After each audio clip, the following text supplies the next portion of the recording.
Hey, what's up, everybody? Phoenix Hard Gaming here. And the new Challenger decks have arrived. That's pretty cool.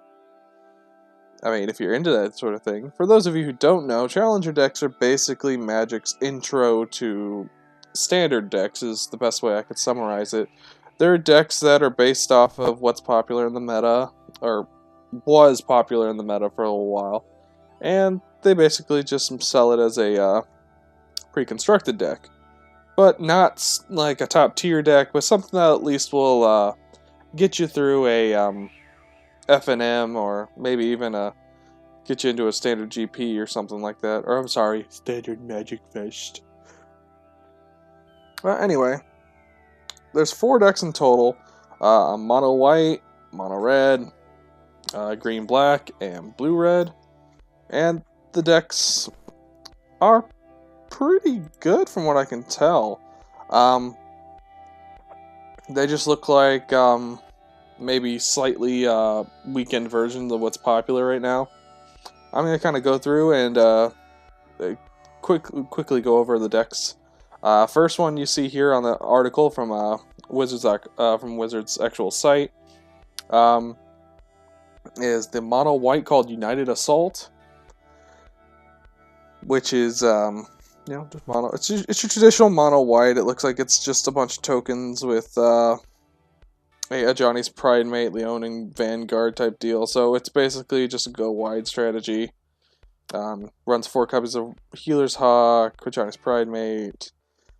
3 Pride of the Conquerors. I don't even know what this card does. Creatures you control get +1/+1 until end turned. And if you ascend, it gets +2/+2. Kind of seems a little out of place. Doesn't seem like that's a really popular card.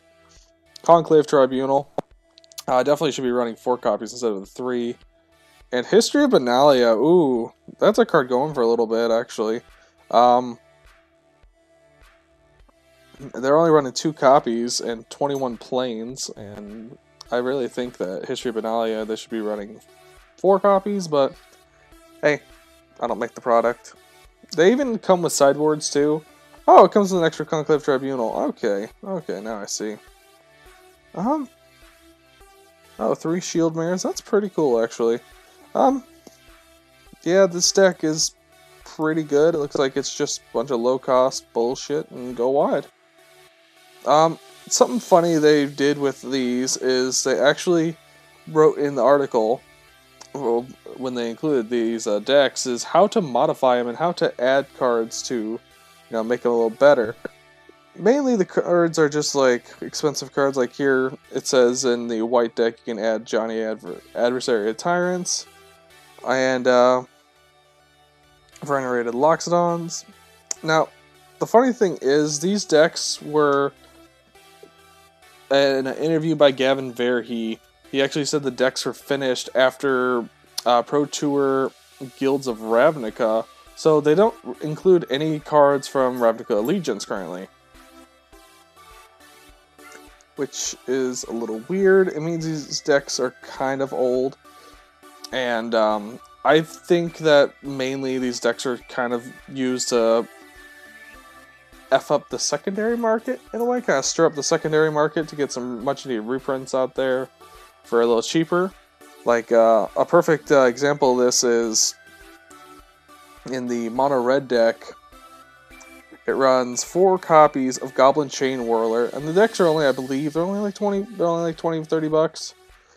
But 4 copies of Goblin Chain Whirler. I actually run a mono red Goblin deck right now. Well, that and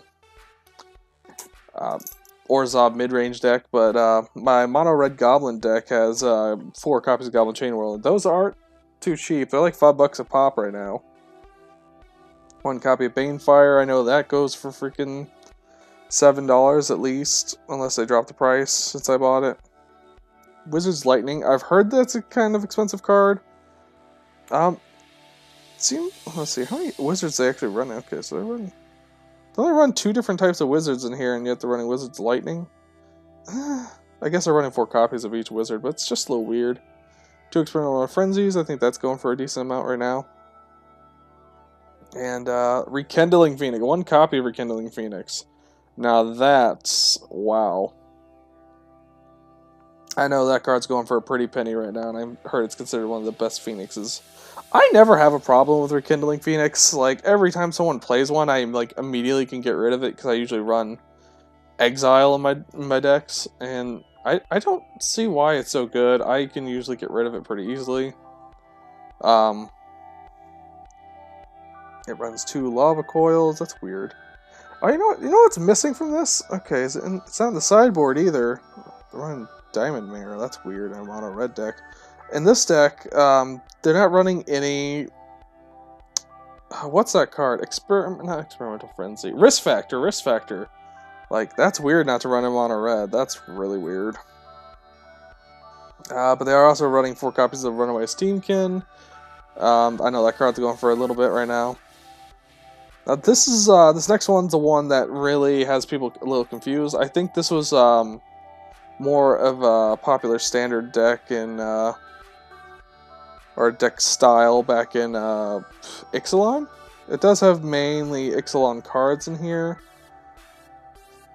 so I can see it. That's probably why. It's the green-black deck. So I have yet to, at least on Arena, I've yet to play any Golgari decks in like higher tiers. Well, anything past gold, I don't really see any green-black unless it has a third color. So let's see here.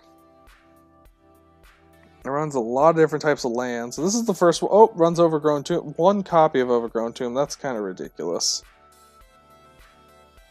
At least run 2 or 3. Give us a little more value out of here. Oh, 3 copies of Ravni's Chupacabra. Sorry if I butchered that name. I know that's going for like $3 right now. I don't know much of these other cards. Merfolk Branch Watcher, Llanowar Elves, Wild Growth Walker. Oh, that card's giving me some grief on Arena though. Wild Growth Walker, that's pretty good. Jade Light Ranger. I've heard this card does pretty well. I mean, I've seen it run in some Merfolk decks and it does pretty good. District Guide, what the hell are you doing here? Okay, that's weird. Yeah. Eldest Reborn, that's a pretty decent card. Nothing too noteworthy in this deck. Oh, come on. In the sideboard, it's running Murder. Are you kidding me? You couldn't even throw Vraska's Contempt in there? In the Golgari colored deck? No Vraska's Contempt? So stupid. Okay, last deck is Arcane Tempo. Now this is the deck I actually like the most. This is probably the one I would buy if I were to buy any of these. Just because, you know, I love me some Niv Mizzet. He is a pimp. Runs 4 copies of Goblin Electromancer. That alone makes me want to buy the deck. I love me some Goblin Electromancers. 4 Crackling Drakes, 2 Memory Misfits, an Arclight Phoenix. Ooh. Okay, this one's going to be sold out for a while. Just to get that 1 copy of Arclight Phoenix for a discount. 2 copies of Niv Mizzet Perun. That's good. Short course off, Radical Idea. This is another deck that doesn't have Risk Factor in it. Like, that really is just, it's mind-boggling to me. That doesn't run, it doesn't even run Steam Vents. Oh, it does run 3 copies of Sulphur Falls. Okay, now there's some more value. Okay, so yeah, the Arcane Temple deck looks like it's going to have the best value out of all the decks. Well, basically bang for your buck. But I don't see it being, I don't know. None of these decks really scream powerful to me.